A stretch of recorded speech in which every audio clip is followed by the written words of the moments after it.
Fala, meus amigos, estamos começando aqui mais um vídeo do canal, enquanto eu sigo aturando os crimes dessa gente nojenta, medíocre, que baixo nível, essa gentalha fedorenta que eu estou aturando.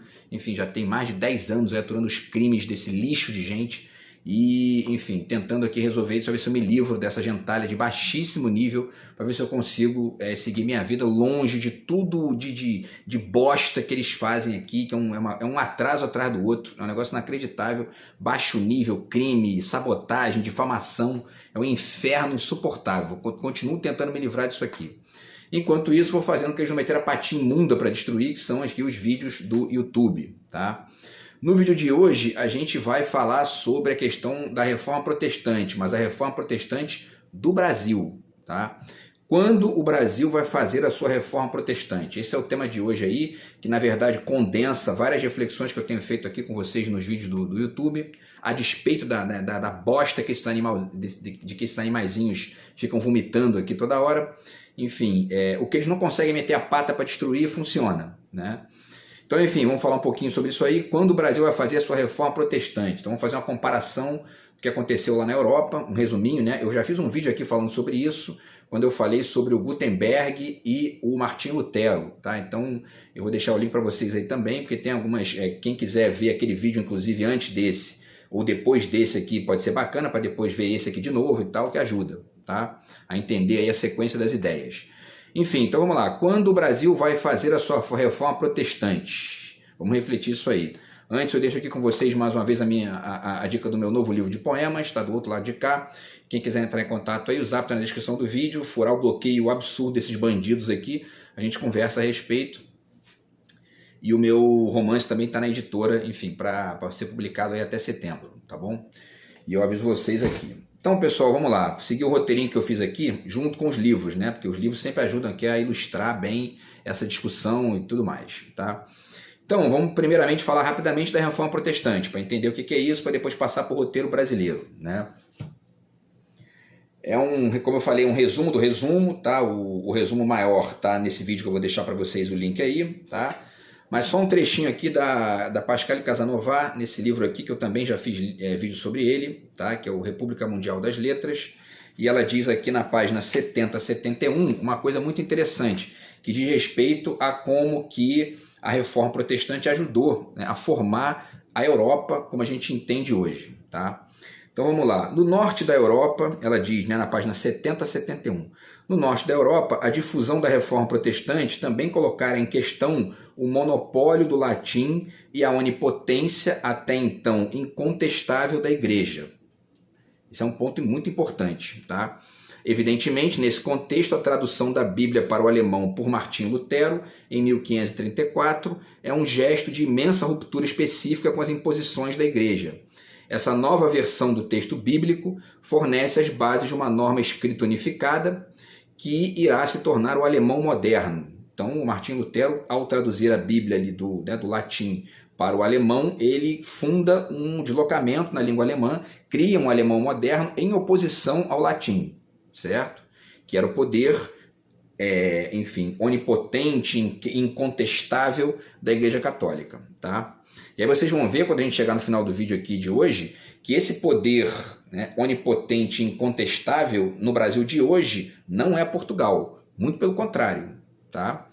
Então vamos lá, e aí ela finaliza dizendo, né, em toda a Europa reformada, esse mesmo movimento permite o desenvolvimento das línguas vulgares, e aí o francês, né, o inglês e tudo mais, o espanhol e etc e tal, que por meio da leitura da Bíblia, essa tradução, né, livre lá da Bíblia, vão se difundir maciçamente entre as camadas populares. Enfim, e aí ela fala aqui do caso particular da Alemanha e tudo mais. O progresso das línguas vulgares, ela finaliza, é associado ao desenvolvimento das estruturas de Estado. Isso aqui é importantíssimo de entender, né? Quer dizer, o progresso das línguas vulgares é associado, como no norte, ou seja, né, na Alemanha e tudo mais, ao desenvolvimento das estruturas de Estado. As outras traduções da Bíblia permitirão a concretização de verdadeiras unificações nacionais na Finlândia, na Noruega, na Suécia e etc. Tá? Então, a pergunta que a gente pode fazer aqui, várias perguntas, né? Primeiro, por que a gente ainda não chegou nessa unificação nacional? Porque a gente tem aqui uma polarização violentíssima entre a direita, quer dizer, uma polarização que é violenta por culpa da direita, né? E, enfim, a esquerda não consegue ganhar espaço por conta disso. Vamos tentar entender o porquê também. E, ao mesmo tempo, quer dizer, né, a gente não fez essa tradução da Bíblia do latim para a nossa língua, né? Que latim seria esse, né? Que tradução é essa e que língua é essa para a qual a gente tem que traduzir? Essa é uma questão importante da gente pensar, tá? Daqui mais uma vez o livro da Pascale Casanova, certo? E aí, pessoal, só para deixar aqui algumas referências, para a gente passar então para a questão do Brasil, tá? Nesse livro aqui tem dois perfis bacanas aqui do Gutenberg e do Martinho Lutero, tá? Então, 100 maiores personalidades da história, tá? Então tá aqui o Gutenberg, está na página... Cadê aqui? Na página 88, tá? E o Martinho Lutero na página 171. E aí tem um trechinho aqui muito interessante também, que ele fala aqui, né? Que na verdade é o Michael Hort, sobre o Lutero, que vale a pena a gente ler rapidamente antes da gente passar para o Brasil. Então ele diz, na página 174, ele fala: a reforma também teve influência sutil, mas bastante relevante no desenvolvimento intelectual da Europa Ocidental. Antes de 1517, apenas a Igreja Católica Romana estava estabelecida, sendo os dissidentes considerados hereges. Tal atmosfera certamente não estimulava o pensamento independente.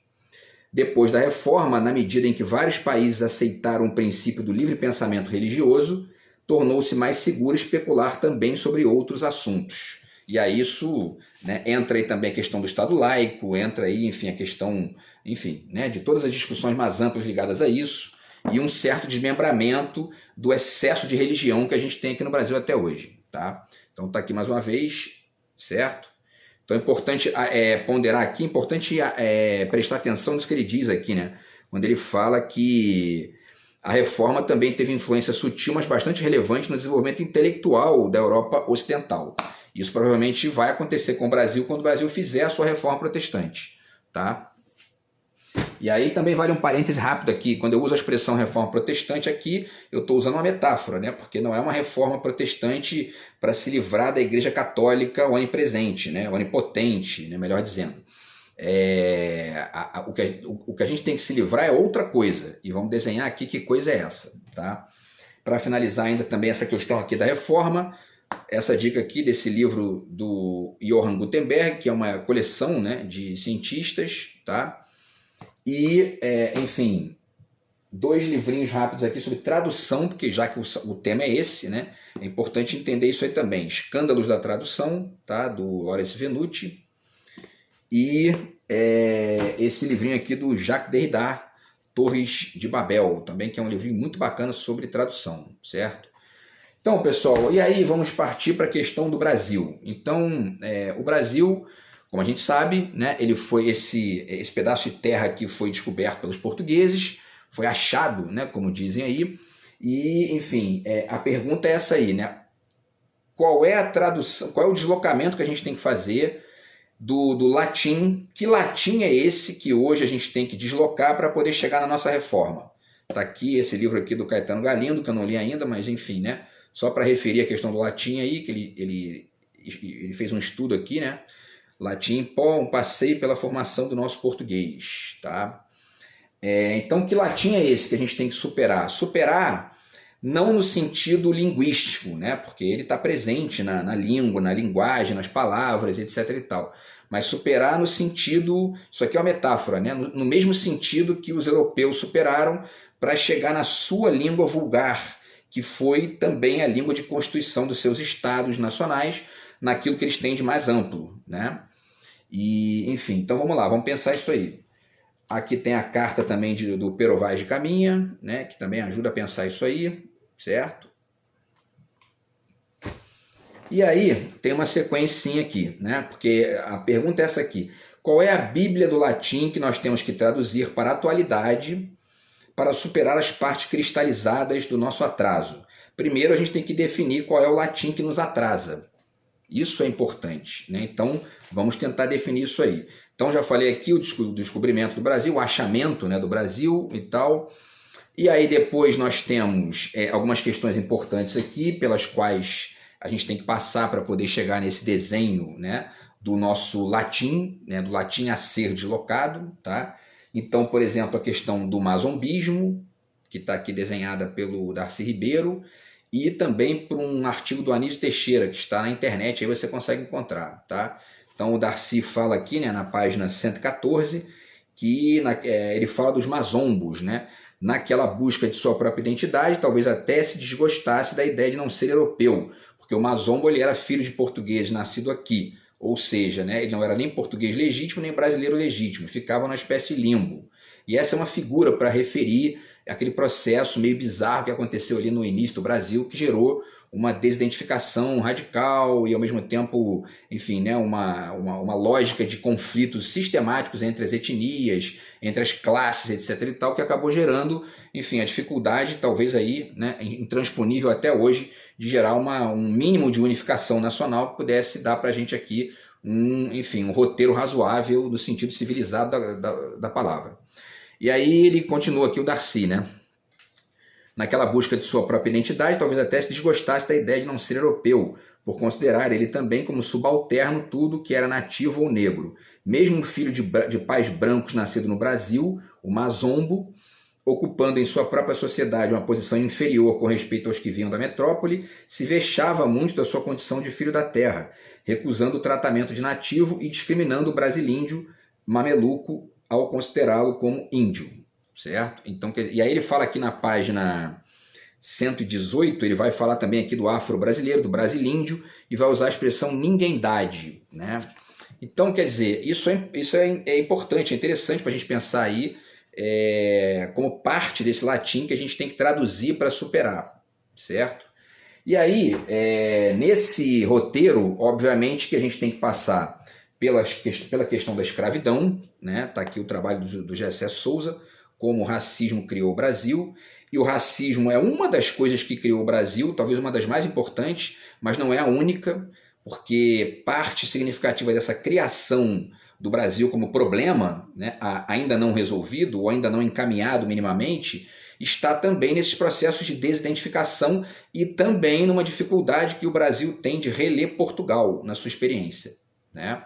Inclusive porque se a gente fica só nessa questão que é muito importante, é muito significativa e tudo mais, mas se a gente fica o tempo todo batendo em Portugal, inclusive por essa via aqui, a gente vai continuar substituindo Portugal aqui como potencial elemento autorreflexivo por outras vinculações que vão continuar sendo um cuspe na nossa própria imagem, porque Portugal é parte do que a gente é, inevitavelmente, né? Então, enfim, isso aí também a gente tem que passar pela escravidão, que também está bem referido aqui no Avesso da Pele, do Jefferson Tenório. Tá? E aí, temos que passar também pela questão dos indígenas, né, que também foram escravizados, foram assassinados, etc. e tal, e hoje estão, muitos deles, né, a maioria deles, se sentindo, como diz aqui o Ailton Krenak, refugiados na própria terra. Né? Isso também é um problema que tem que passar por essa tradução desse latim. Isso faz parte desse latim a ser traduzido, né? Parte dessa tradução específica aqui em relação aos indígenas está sendo feita de maneira interessante pelo governo Lula, aí, quando ele cria o Ministério dos Povos Originários e abre espaços de debate em relação a isso aí, porque isso é muito interessante, né? Então, enfim, e aí aqui também, só rapidamente para falar ainda da questão do racismo, tem uma pesquisa interessante aqui nesse livro do Alberto Carlos Almeida, A Cabeça do Brasileiro, que demonstra bem aí o racismo que existe no Brasil, especialmente contra os negros, né? Mas contra os indígenas, contra os nordestinos e tal, tá? E tudo mais. E aí, depois a gente tem que revisitar também a questão da independência do Brasil, né? Tá aqui o 1822, esse livro aqui do Laurentino Gomes. E a independência do Brasil, ela é meio que um pouco tipo a independência do Banco Central, né? Que é uma independência do Paraguai, né? Uma independência que, na verdade, é uma falsa independência, né? Então, enfim, a gente também tem que debater isso aí, porque faz parte dessa tradução que a gente tem que fazer para chegar na nossa tal reforma protestante, certo? Bom, pessoal, deixa eu ver aqui. E aí tem mais duas coisas aqui que eu vou falar rapidamente, só para a gente chegar então no século XX, tá? A independência foi feita, na verdade, para continuar tudo da mesma forma, né? Não teve independência nenhuma. E o processo de independência de fato, se a gente entende essa palavra aí com, né, enfim, com senões, mas ao mesmo tempo, enfim, usando-a com as riquezas que ela permite, né? Essa independência, para a gente chegar nela, a gente vai ter que fazer esse processo de tradução desse latim que falta, né? Com todos esses elementos aqui, tá? Incluindo uma releitura dos indígenas, dos negros, dos portugueses e da forma como a gente muitas vezes relê isso de forma equivocada hoje em dia, substituindo por questões ali que ficam, enfim, atravancando essa autorreflexão fundamental, que seria o único caminho para o país chegar num ponto em que deslanche, tá? Depois teve a República, em 1889, né? Um processo que também não foi feito da maneira correta, que seria desenhar esse atraso, né? E as causas do atraso e os protagonistas do atraso, tá? Bom, enfim, depois a gente chega na semana de 22 com os manifestos do Oswald de Andrade, tá? Que está aqui, Antropofagia hoje, esse trabalho aqui do João César de Castro Rocha e do Jorge Ruffinelli, tá? Eles fizeram aqui uma compilação com os manifestos do Oswald e vários textos sobre o Oswald. Eu li alguns e tudo mais. Agora, falta refletir uma questão em relação a isso, que eu acho muito importante. Tá? Vou tentar desenhar o que eu quero dizer aqui. Os manifestos do Oswald surgiram como uma tentativa de refletir justamente o papel, digamos, né, o papel colonial de Portugal, né? Aquela coisa de que, né, Portugal era o império, o Brasil era colônia, explorado, etc. e tal, e o objetivo do Oswald era denunciar isso aí e sugerir uma alternativa, e a alternativa era a antropofagia. A antropofagia seria justamente essa de reverter o processo, né? Devorar os portugueses, devorar esse colonialismo e transformar numa coisa nossa. O problema é que é uma série de problemas, né? Vamos tentar entender aqui. Deixa eu ler o trecho que eu separei aqui, porque fica mais rápido aqui e eu não vou perder tanto tempo aqui no vídeo. A antropofagia é uma proposta de inversão, né? Ou seja, né? Tanto é que ele modifica lá a data de nascimento do Brasil para a data onde o bispo Sardinha, que era um católico português, foi devorado por índios canibais, né? E aí na época tinha uma distinção entre o canibal e o antropófago. O canibal era aquele que devorava outro ser humano apenas para comer, e o antropófago aquele que devorava o outro ser humano para, nesse processo de alimentação, de devoração, ele também se apropriar das qualidades e tudo mais daquela outra pessoa, né? Então era um processo mais ritual do que meramente animalesco, digamos, né? A questão é a gente tentar entender o quanto que essa metáfora foi, foi se deslocando baseada muito mais numa lógica de vingança do que propriamente de diálogo, né, com Portugal. Por quê? Porque esse processo de vingança vai acabar gerando justamente que a gente comece a cuspir na nossa própria imagem o tempo todo. Porque a gente passa a querer se vingar de Portugal e nós somos também Portugal. Então, quer dizer, a gente acaba, ao se vingar de Portugal, estamos se vingando de nós mesmos, né? Bom, e aí, hoje é preciso entender que isso serviu em um determinado momento para fazer uma certa crítica de Portugal, mas se a gente fica nisso, isso acaba sendo alimento para a manutenção do atraso por pelo menos 3 motivos. Vamos lá. Primeiro motivo, acabei de falar, Portugal é parte do que nós somos. Logo, bater em Portugal é bater na nossa própria imagem. Como depois, enfim, desenhou ali o Nelson Rodrigues quando desenhou a questão do complexo de vira-lata. Ou seja, né, a gente cuspindo em Portugal está cuspindo na gente, está cuspindo no espelho, né, porque nós somos também Portugal, né? Segundo motivo, né, pelo qual a manutenção da metáfora da antropofagia, enfim, né, restrita a questão da vingança, acaba gerando atraso. Segundo motivo, Portugal deixou de ser império aos poucos, né, e passou a ser um ator secundário no século XX, perdendo espaço para os Estados Unidos, União Soviética, China, Inglaterra, etc.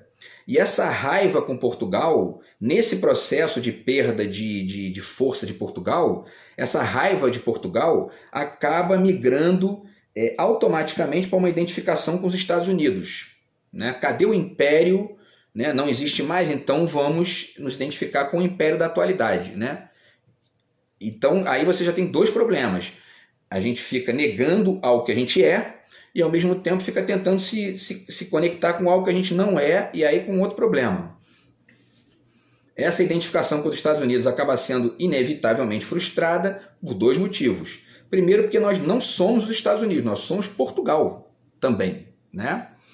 E segundo, porque os Estados Unidos também não reconhecem a gente como iguais, não nos reconhecem como iguais, né? E aí, mas sim como subalternos, né? Os Estados Unidos entendem aqui a América Latina como o quintal deles, né? Então, parte da violência dos ricos do Brasil contra os pobres vem exatamente dessa frustração de não serem reconhecidos pelos Estados Unidos e pelos estadunidenses como iguais, né? Então, o riquinho no Brasil aqui, quando ele não reflete, quando ele não pensa, né, ele acaba, ele busca ele nega Portugal, né, ele fica buscando uma identificação com o poder dos Estados Unidos, e essa identificação não vem por esses dois motivos, e ele se vinga, ele reage, ele, enfim, ele vomita o ódio ali, que é a frustração disso, no pobre brasileiro, que também para ele não é igual a ele, que é uma espécie de outra, né, é um outro país ali para ele e tudo mais, né? E o terceiro motivo de atraso ainda dessa questão da metáfora da antropofagia mal trabalhada, né? Por que essa metáfora, vamos ver o tempo aqui, porque essa metáfora da devoração, esse papo de comer o outro, né, só serve hoje para alimentar a frustração dos neo-identitários ressentidos, na medida em que essa metáfora se parece muito mais com uma lógica de vingança neocolonial, que é exatamente o que os ricos fazem com os pobres aqui, né, do que com uma proposta de troca cultural e política mais ampla, né? E aí, inclusive, cabe repensar o papel dessa distinção entre antropofagia e canibalismo nessa perspectiva nova, porque mesmo que exista essa distinção do Oswald, o fato é que isso acaba se materializando nas propostas, enfim, digamos, né, neo-antropofágicas, geralmente como vingança, especialmente nos neo-identitários, tá? Assim, vamos chegar aqui no final do vídeo que eu vou explicar o porquê, né? Esse mesmo cenário, ele acaba, assim, aqui só tem um texto do Caetano Veloso sobre isso também, né? No livro dele aqui no Verdade Tropical, que aqui, esse aqui é um trecho, né? Antropofagia, tá? E aí, essa dificuldade de entender o valor de Portugal, de entender a submissão ideológica e refletida aos Estados Unidos, essa substituição mal resolvida, etc., aparece nitidamente na metáfora do complexo de vira-lata do Nelson Rodrigues, que eu tenho dito aqui, tenho chamado de complexo de poodle, né, para poder mudar essa imagem ruim do vira-lata aí, tá? Inclusive porque o vira-lata é também português, né? Tá aqui, ó. Ou verde e vermelho aqui, né? Ele é também português. Então, enfim, e aí esse complexo de vira-lata, ou complexo de poodle, está o tempo todo voltando, né? Está aqui a volta do complexo de vira-lata, né? Porque a gente não faz esse processo de reflexão, certo? De autorreflexão, né?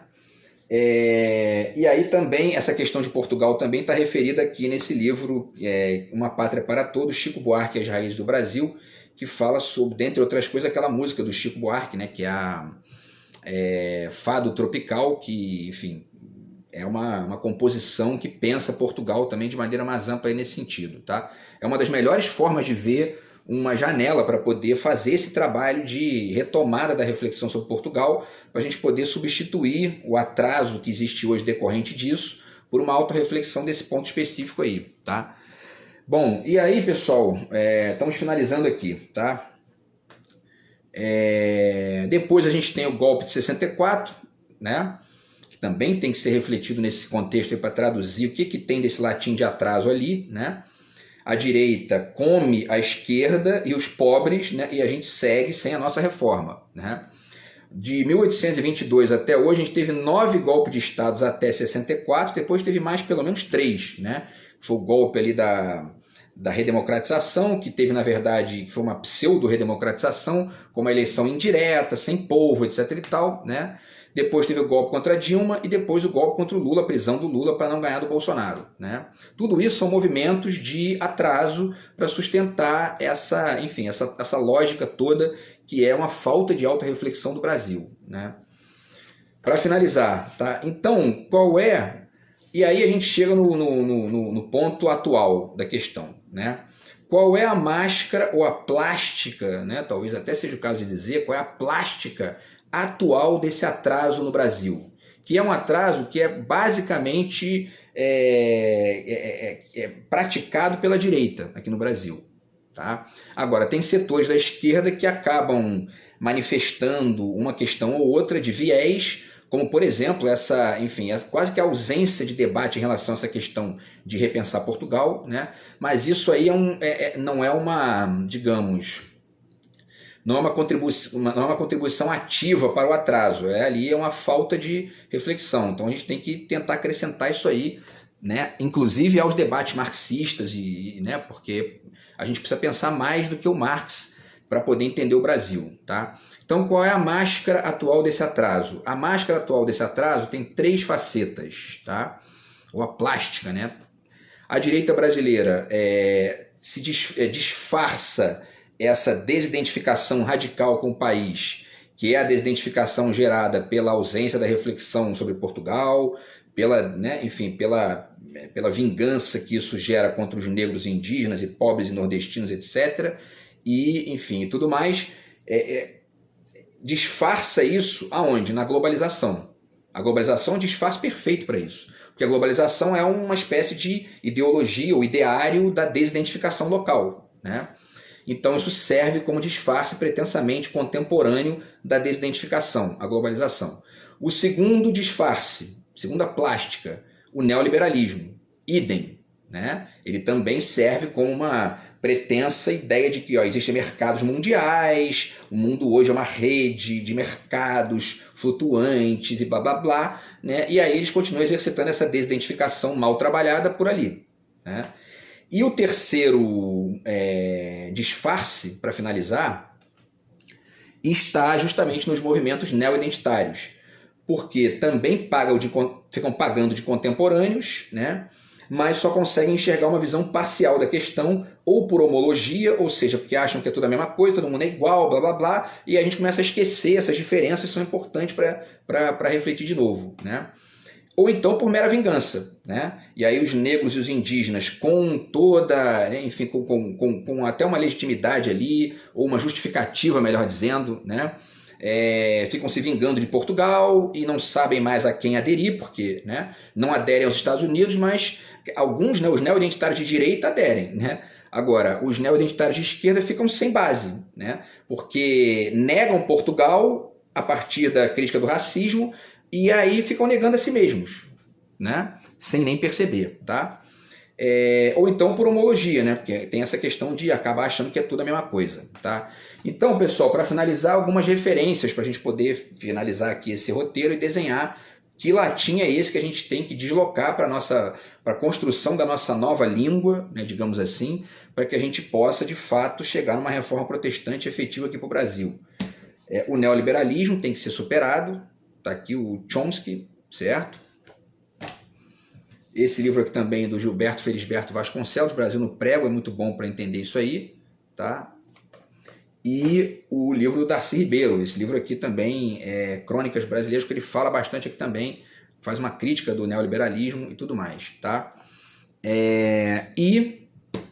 A questão dos neoidentitários, então, por exemplo, essa ideiazinha aqui de antropologia do ciborgue, vertigem do pós-humano, esse negócio de pós-humano, isso é nitidamente vingança de homossexual enrustido, ou melhor, desculpa, homossexual ressentido, né? Usei a palavra errada aqui, homossexual ressentido, né? E aí fica se vingando e fica achando que ele é melhor, ele é pós-humano e os homens e mulheres são pré-humanos. É um pouco por aí. Tá? Então isso também atrapalha entender o conjunto de ideias importantes aqui. E esse livro também representa um pouco isso aí, né? A minha pátria é a língua portuguesa, tá aqui, ainda que seja uma metáfora bonita, interessante, e um movimento que tem que ser feito, mas tem que superar isso aqui para a gente repensar Portugal e repensar todas as bases daquilo que nós somos. Tá? E a questão dos indígenas, né? Tá aqui o Ailton Krenak de novo, tá? Para a gente chegar nas duas formulações aqui que são de fato as soluções para isso, né? Ou melhor, né? A melhor saída para isso, tá? Que seria justamente o nacionalismo cosmopolita, né, que é justamente a junção desses aspectos nacionais com a abertura para o cosmopolita, para o externo, tá? E o protagonismo solidário, tanto em relação aqui à questão de ricos para com pobres aqui no Brasil, como para o Brasil para com os outros países aqui da região e, enfim, do mundo mesmo, tá? Então é importante pensar isso aí, isso está bem desenhado aqui nesse livro do Mia Couto, tá? Tá aqui bem desenhado, já falei bastante disso aqui, a asa e a raiz, né? Bom, pessoal, é isso, tá? E aí a gente também tem que pensar a Tropicália do Caetano, como pensar isso aí, né? A Tropicália em relação a isso aí, como pensar a questão do homem cordial em relação a isso aí, tá? E como pensar o futebol também em relação a isso aí. Beleza? Então é mais ou menos esse desenho aí para a gente tentar fazer uma espécie de reforma protestante do Brasil, relendo aí o nosso atraso para poder pensar em caminhos alternativos. Beleza? Então é isso, a gente se fala aí no próximo vídeo do canal. Grande abraço, tamo junto. Fui.